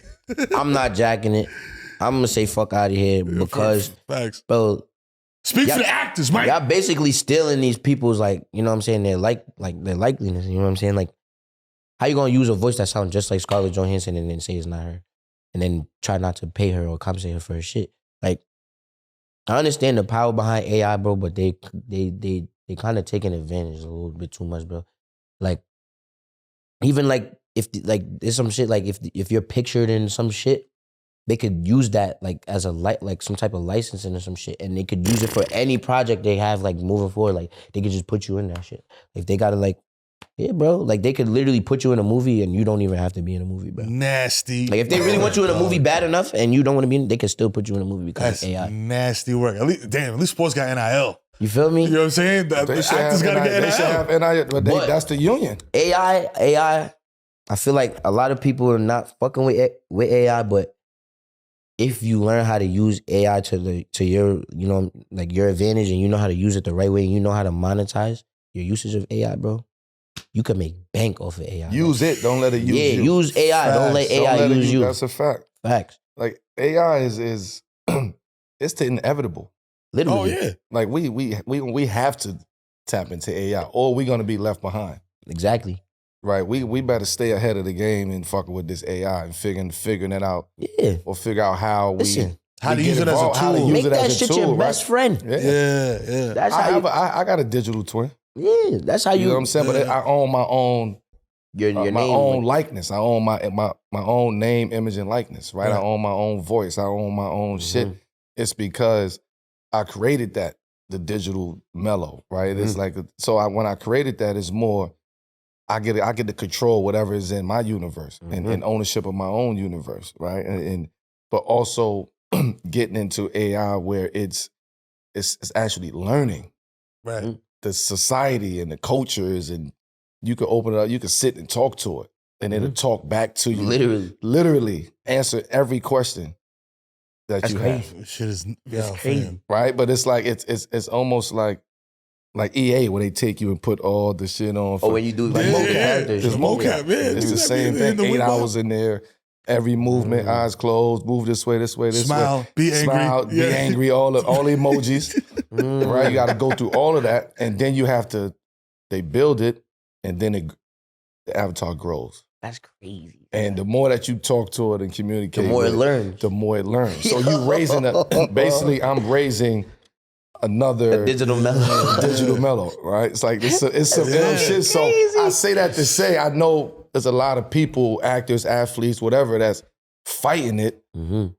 Don't fight it. Just own it. Just own your shit and use it. Yeah. Just own your shit and use it. As long as you own it, you'll never have no problem. So I'm. What was the question? What was the question? Scarlett Johansson. They trying to use her voice. ChatGPT and other AI companies doing whatever the fuck they want. Like they're Debo, because it's gonna happen soon enough anyway. So you cool with them just rocking? I'm not cool. I'm fuck out of here for them Debo in the situation. Mm-hmm. Right? I'm fuck out of here as far as that. Yeah. But what I'm fucking with is if people learn how to use it to their advantage. Yes. So they don't get fucked over, start fucking over the AI. Yes. Word. That's a fact. Because the AI only knows what you tell it. You know what I'm saying? If him, we living in Westworld right now. Yo, facts. Them niggas come out the Matrix. I'm putting the shit out the back of my neck and shit, though. Yeah. Part the left. Yo. Little Coco Tasso been like, I had a 3-week no Coco Tasso streak going, man. God damn it. Yo, so listen, we got the Celtics heading to the NBA Finals after sweeping the Pacers, because the Pacers weren't even supposed to be there. It was supposed to be the Knicks in a 7-game series. God damn it. Cupcake run, you know what I'm saying? Word, talk to him. Let him know, man. Fuck out of here. I'm tight, you know man. what I'm saying? And all y'all Pacers fans on my Instagram, I know y'all tight, y'all got swept. That wouldn't have happened to us Knicks. I don't care how many injuries we had, we would have got at least one on them. We was not getting swept. How do y'all let that happen to y'all, bro? How? Embarrassing. How do y'all let that happen to y'all? Embarrassing. You know what I'm saying? But listen though, it's still all love. It's all love. Y'all got us, you feel me, this year. It's cute. Feel me? 5 injuries. Like, what do y'all like? Y'all hype? It's all right. It's a lot cute. of starters out. We back for y'all next year. Don't worry about it. Watch. Keep the throne warm. You know what I'm saying? We come for that. And we warmed up, you know, the benches in the rooms and stuff in Cancun for y'all, because we knew y'all was coming faster than us.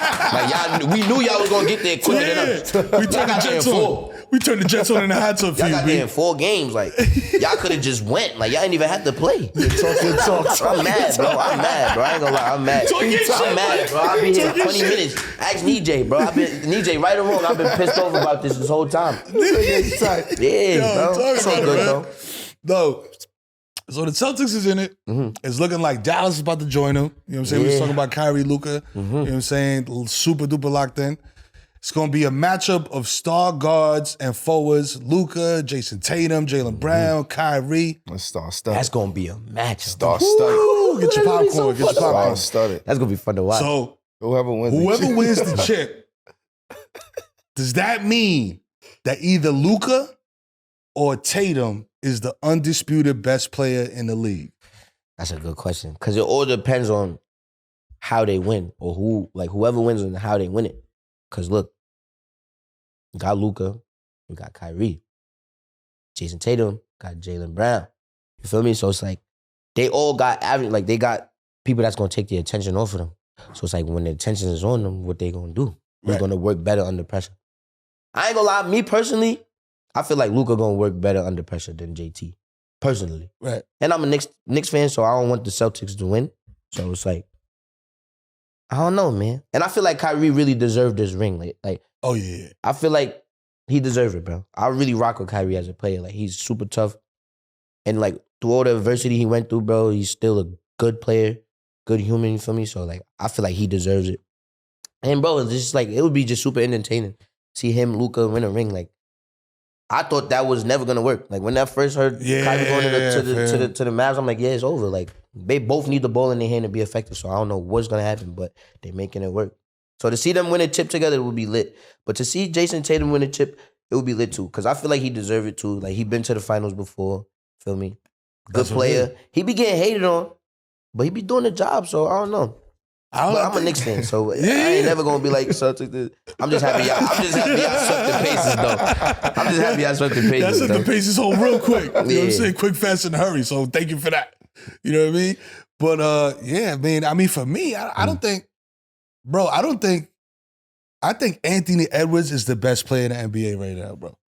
Like, he's a dog, bro. He's playing. I don't know if I'm a prisoner. You can tell me, champ. I don't know if I'm a prisoner in the moment.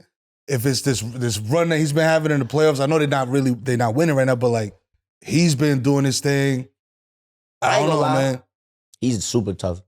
He's super tough. I don't like how people hating on him right now.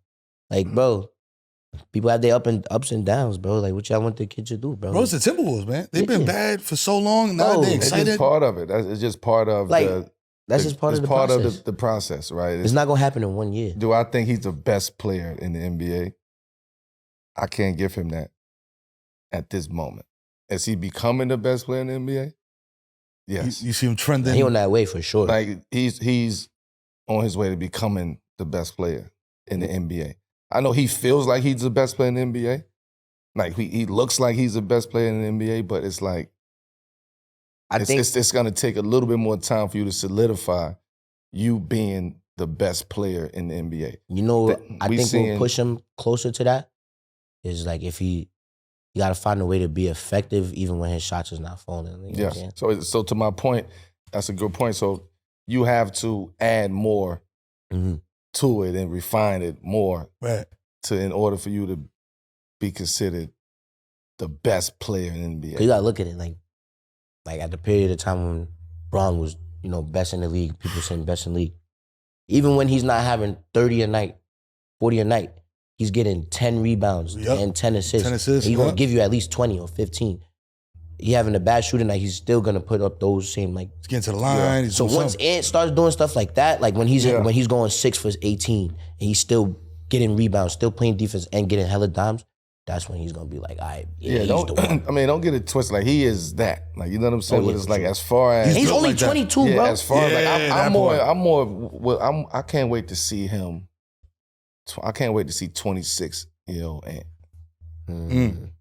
He's like the Nuggets you right now. Like, when because right now he's like, I'm coming at everybody, fuck everybody. Like, I'm establishing myself. Like, fuck Kyrie. You know what I'm saying? Like, this is that phase in the game. Right. And then now he's gonna start getting to the phase of, like, hopefully getting back to the Western Conference Finals and hopefully to the, getting over the hump. So that's another, the winning phase kick in. But when veteran, calm down, relaxed Ant understands this NBA game, when he make that jump, watch out. That's gonna be dangerous. That's the dangerous Ant. That's the right now. I don't like to say it, but let's that's the Michael Jordan-esque in this. Like, that's the growth in his game that he's. Everybody say, Mike, I hate it, but it's like, that's the growth. And when he get to 26, 27, and right now he a killer. At that time, he gonna become an assassin. Like, when you refine, when you go from, Ghost Son to Tariq. That's when shit get real. That's when shit get real. So I'm waiting. And that's when it gets scary for everybody else. Right. That's the Ant that I'm waiting to see. Word. And I'm a fan of it. So I love the journey and what we're about to. Bro is literally 22. See. Like, that shit is crazy. So is he the best player in the game? No. I mean, I would say no. Just because of those reasons. He's on the way, though. He's on the way to becoming the best player in the NBA, where it's hands down. Right. Not where it's debated. Right. Like, you want to be, it's hands down, because there's going to always be you, Luka, JT, Shea. Like, you're going to always be in that conversation. Right. So whoever wins this title, is it? I think it's more pressure on. Or is it? There's more pressure on Tatum in Boston to win. It's definitely on them because they've been here before. Right. So now if they get here again and they do the same thing they did last time, people gonna really they sell them again. Well, I think the narrative gonna start to change on Tatum if he doesn't do it, and it's sad. Because he's young as shit too. Put it in work. You know what I mean? He's young as shit. But when you young and you set the bar that high. He set the bar hard, bro. It's hard. It's hard, bro. Dunked to on sustain LeBron that. You get what I'm saying? Like, That's crazy. That's crazy. It's hard to sustain that. Yeah, that was You crazy. won't do that It's to LeBron. hard You to see what LeBron did sustain after that, though. Which everybody always come back to. Turn that shit off. The LeBron of it, right? How the fuck LeBron could do this for 21 years? Fam. Bro, I was just watching. Like, I was it's just hard. reading the post. Bron made it to the finals 8 years straight. It was like 7 or 8 years straight or some shit like that. That's crazy. Bro, it's all kind of crazy. He made the finals Bron stats, 15 like- years out of 21 or some shit like that. Yeah. That's crazy. Yeah, that he played with 85% of the players that ever played in the league. That is true too. It's not like Right. So for Tatum to set his bar that high at that early age, it's a lot of pressure to sustain that year in and year out. So the only thing you can do is win. You have to win. Yeah, like Or that narrative change. and JT got the most pressure in the league right now. Yeah. That's what I think. So JT wins it. He's top number one, top dog. If JT wins it, he's gonna be the face of the NBA. People not gonna say that though. I feel like people not gonna say that he's the top dog though. Yeah. They're not gonna say JT. But he's gonna be the face of the NBA if he wins the championship. That's a fucking with it. Right, but on the flip side is perspective, right? I'm gonna bring something else here. Before we close this shit, I'm gonna bring something else to this. Like, we talking about Luka and Kyrie and Jason Tatum. What if Jaylen Brown wins? Mm-hmm. Right? Where does that put him? Yeah. Because we always talk about Tatum. Right. Jay Brown is somebody who feels like he's that guy too. So if I win, where does that put me at? Right. Yeah, like what are y'all gonna say about me now? You get what I'm Finals saying? MVP. You know what I mean? And now if he gets Finals MVP, where does that put him at? because he just got Eastern Conference Finals MVP. So if he gets both of those, where does that put him at? That's OD. And I hope people don't overlook that. That puts him on the Knicks, baby. Yeah. Free agency, baby. You know what I'm saying? That's real, man. That's, Look in a bag. If he wins, then listen. It's up. Anything can happen. It's gonna be a real hot summer, man. Listen. Shout out to my guy, you know what I'm saying? Friend of the show, man. you know what I mean, Welcome. fam? Appreciate y'all. Michael Rainey Jr., you know what I mean? I was super excited to do this, man. Hey, super thank excited. you, man. Thank you. Hell yeah. We like when people get excited to come on 7 p.m. Hell feel yeah, me? had to. Because it makes it easier. It's a vibe. It's a vibe. My guy Melo, you bugging? Makes it Come on, easy, he out. man. Come This on, makes it baby. easy. Hell yeah. It's pure vibes over here. You know what I'm saying? 7 p.m. in Brooklyn, every Thursday. Hot off the presses, you know what I'm saying? Y'all, I see y'all in the YouTube waiting live for the shit to go live, you know what I'm saying? Stay locked in with us, baby, because we coming, you know what I'm saying? It's nothing but hits. You feel me? Michael Rainey Jr., Melo the God in the house, you know what I mean? Your boy the Kid Murder, Human Durag, 7 p.m. in Brooklyn, Wave Sports Entertainment Original. Stay locked in, subscribe, hit the like, hit the bell, hit the joint, comment on the comment. Let's go. Power Book 2 Season 4, June 7th. Lock in, set your DVRs.